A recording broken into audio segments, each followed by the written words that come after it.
Good morning everyone. आज के video में जो हम टॉपिक कवर करेंगे वो हमारा manual testing concept playlist series का लेसन 9 है। That is what is boundary value analysis. तो बाउंड्री वैल्यू एनालिसिस क्या है ये यहाँ पे अंडरस्टैंड करेंगे। हमने अपने प्रीवियस वीडियो में जो टेक्निक डिस्कस की है वो है इक्विवेलेंस क्लास पार्टीशन। तो ये एक और ब्लैक बॉक्स टेस्टिंग की एक टेक्निक है। That is black boundary value analysis. It is a black box testing technique in which focus of testing is on boundary values of the input. जैसे कि name से हमें यहाँ पे इंडिकेट हो रहा है दैट जो ये टेस्टिंग टेक्निक है इसका फोकस कहाँ पे होता है, that is on the boundary value of the input. आप जब किसी एप्लीकेशन को टेस्ट करते हैं तो उस एप्लीकेशन को कुछ इनपुट्स प्रोवाइड की जाती हैं, तो उस इनपुट की जो बाउंड्री वैल्यूज है उन पे हमारा फोकस रहता है इस टेक्निक के अंदर। और ये टेक्निक आप कब अप्लाई करेंगे, आप टेस्टिंग परफॉर्म करते हैं, आप टेस्ट केसेस राइट करते हैं, तो ये टेक्निक कब अप्लाई करेंगे? This technique is applied when the input is a range. यानी कि जो आपकी इनपुट है, जो आपको एप्लीकेशन को इनपुट प्रोवाइड करनी है, वो एक रेंज की फॉर्मेट में हो। जैसे कि सपोज करो आपकी एप्लीकेशन में एक फील्ड है एज, जहां पे आपने जो यूजर है एज ऐड करेगा और वहां पे ये बताया गया कि एज शुड बी 18 to 35। या कोई आपकी एक होटल बुकिंग की रूम की एप्लीकेशन है, तो वहां पे एक रिस्ट्रिक्शन है जहां पे बताया कि जो number of guest in room हो सकते हैं वो मिनिमम 2 हो सकते हैं और मैक्सिमम 5 हो सकते हैं।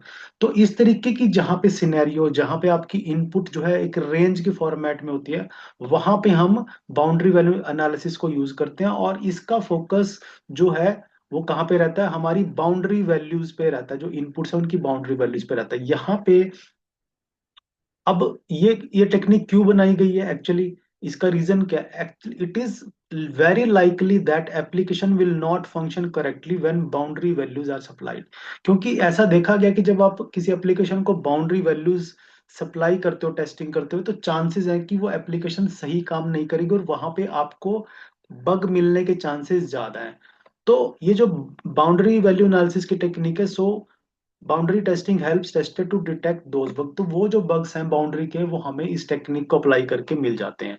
अब इस चीज को पहले मैं आपको प्रैक्टिकली एक चीज बताता हूँ, फिर इसकी फर्दर और मैं जो थ्योरेटिकल चीज है वो बताऊंगा कि रियल टाइम में आप एक रियल सिनेरियो में यहाँ पे एक बताता हूँ जहां से आपको पता लगेगा कि इस टेक्निक की एडवांटेज क्या हमें मिलने वाली है। और ऐसा क्यों होता है कि जब बाउंड्री वैल्यूज या रेंज की बात आती है तो वहां पे बग होने के चांसेस ज्यादा होंगे, ऐसा क्यों है?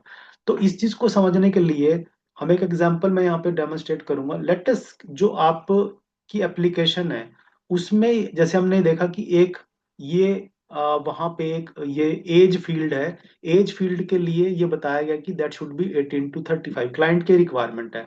तो डेवलपर क्या करता है, डेवलपर उसका कोड लिखेगा कि एज फील्ड को इंप्लीमेंट करना। तो डेवलपर क्या करेगा, उसका कोड लिखेगा। डेवलपर कैसा कोड लिखेगा, बेसिक सा कोड यहाँ पे हम यूज कर रहे हैं। तो इफ और एल्स कंडीशन लगाई जाएंगी। ठीक है, तो डेवलपर क्या कोड लिखेगा, if age greater than equal to 18 and age less than equal to 35। यानी कि एज जो है अगर 18 से लेस देन, सॉरी 18 से ग्रेटर और इक्वल होगी, या और क्या होगा, 35 से लेस या इक्वल होगी, तब वो हमारी जो है एज क्या मानी जाएगी, वैलिड मानी जाएगी। एल्स एज क्या होगी, इनवैलिड होगी। तो ये कोड है जो डेवलपर को लिखना पड़ता है। अब यहाँ पे आप देखोगे कि the above code would accept values greater than and equal to 18 and less than equal to 35। ठीक है, तो इससे क्या होगा, हमारा जो एप्लीकेशन है वो करेक्ट आउटपुट देगा। लेकिन सपोज करो जब ऐसा कोड लिखा, डेवलपर लिखेगा, तो इसमें गलती के चांसेस हैं। कैसे? कि सपोज करो यहाँ पे डेवलपर ने इक्वल टू लगाना भूल गया, ये इक्वल टू का साइन नहीं लगा रहा है। ठीक है, अब आप यहाँ पे फर्दर चलते हैं। अब यहाँ पे क्या, डेवलपर जो है गलती के चांसेस ज्यादा हैं, प्रोबेबिलिटी ज्यादा है। दैट इज वाई ये टेक्निक हमारी हेल्प करती है कि भाई आप बाउंड्री वैल्यू को जरूर चेक करो। तो जैसे मैंने आपको बताया कि सपोज करो डेवलपर ने इक्वल टू साइन लगाना भूल गया, तो डेवलपर का कोड कैसा होगा, ये कुछ ऐसा होगा, if age greater than 18 and age less than 35। यानी कि अब यहाँ पे कंडीशन क्या है कि एज ग्रेटर देन 18 होनी चाहिए, और या वो 35 से लेस होनी चाहिए, तब एज वैलिड मानी जाएगी। अब यहाँ पे अगर आप देखो इस कोड को, अगर डेवलपर ने गलती की है तो क्या यहाँ पे 18 एक्सेप्ट होगा? नहीं होगा।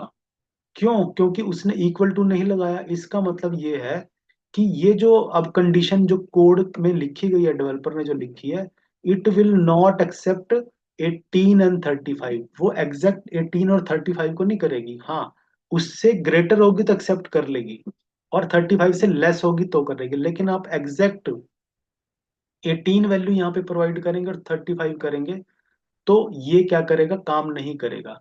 तो अगर आपको ऐसा सिनेरियो टेस्ट करना है, और आप सपोज करो आप कैसी इनपुट डालोगे यहाँ पे, तो आप क्या करोगे? आपने सपोज करो बाउंड्री वैल्यूज अब यहाँ पे अप्लाई करनी है, जिससे क्या होगा कि आपके वो जो बग्स हैं वो हमारे इजीली फाइंड आउट हो जाएंगे। क्योंकि आपको ये नहीं पता कि डेवलपर ने कोड कैसे लिखा, आपको डेवलपर का कोड कभी नजर नहीं आएगा।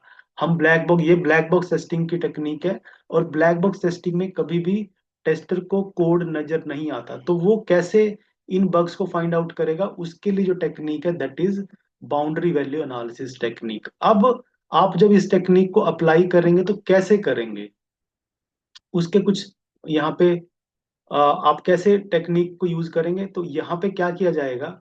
आपको जो इनपुट्स बनानी है कि आपने कैसे टेस्टिंग परफॉर्म करनी है, वो क्या आप करेंगे?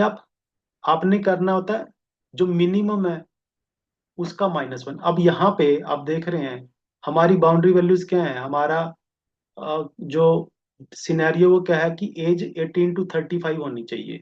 तो यहाँ पे क्या किया जाएगा? मिनिमम -1 ली जाएगा पहले, फिर मिनिमम वैल्यू लेंगे आप, फिर minimum +1, and one value between the range जो 18 to 35 के बीच में होगी, और एक वैल्यू आप मैक्सिमम -1, मैक्सिमम और मैक्सिमम +1। यानी कि अगर आपको ये सिनेरियो चेक करना है, एज फील्ड वाला जो अभी हमने यहाँ पे डिस्कस किया, जिसकी वैल्यू 18 to 35 होगी, तो आप क्या क्या वैल्यूज चेक करेंगे यहाँ पे?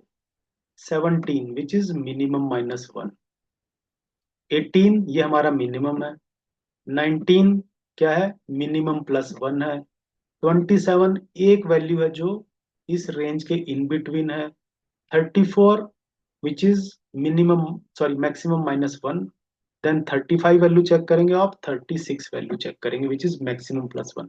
तो यहाँ पे आप देख रहे हैं कि आप पूरी बाउंड्रीज को यहाँ पे चेक कर रहे हैं। तो अगर आप सपोज करो वो 17 को एक्सेप्ट नहीं कर रहा है, तो ऑब्वियस है वो 16 को भी एक्सेप्ट नहीं करेगा। ठीक है, ये यहाँ पे आइडिया है बाउंड्री वैल्यूज का, कि अगर आपने बाउंड्रीज को प्रॉपर चेक कर लिया तो आपको सारी इनपुट्स चेक करने की जरूरत नहीं पड़ेगी। अदरवाइज यहाँ पे भी आपको क्या करना पड़ेगा? आपको 18 to 35 करना, तो आपको यहाँ पे कितनी वैल्यू चेक करेंगे? मे बी आप 1 2 3 4 एंड 100 तक आप इसको चेक करें। लेकिन क्योंकि हमने यहाँ पे बाउंड्री वैल्यूज को चेक कर लिया है, हमने मैक्सिमम वैल्यू को चेक करा, मैक्सिमम से -1 चेक कर लिया, मैक्सिमम से प्लस भी चेक कर लिया, in the same way minimum भी चेक कर लिया, और मिनिमम की -1 और मिनिमम की +1 चेक कर ली। तो हमें ये सारी वैल्यूज यहाँ पे चेक करने की जरूरत नहीं है। इससे क्या होगा कि हमारी जो टेस्ट की कवरेज है वो हमारी फुल हमें प्रोवाइड होगी, और जो बग्स हैं जो सिर्फ बाउंड्री वैल्यूज पे ही मिलते हैं वो हमें इस टेक्निक से मिल जाएंगे। तो ये जो पूरा का पूरा यहाँ पे जो टेक्निक है बाउंड्री वैल्यू एनालिसिस की, इस तरीके से यूज की जाती है कि आप जब भी ऐसी आपको इनपुट मिले जहाँ पे रेंज हो, तो आपने क्या करना है? आपने अपनी इनपुट्स बनानी है इस फॉर्मेट को फॉलो करके, that is again minimum -1, minimum, minimum +1, एक वैल्यू आप इन बिटवीन की लेंगे, और फिर मैक्सिमम -1, मैक्सिमम एंड मैक्सिमम +1। अगर आप ये इनपुट्स यहाँ पे यूज करेंगे तो आपकी जो ये फंक्शनैलिटी है जहाँ पे रेंज यूज हुई है वो थॉरली हमारी चेक हो जाएगी, उसको फुल कवरेज मिल जाएगी।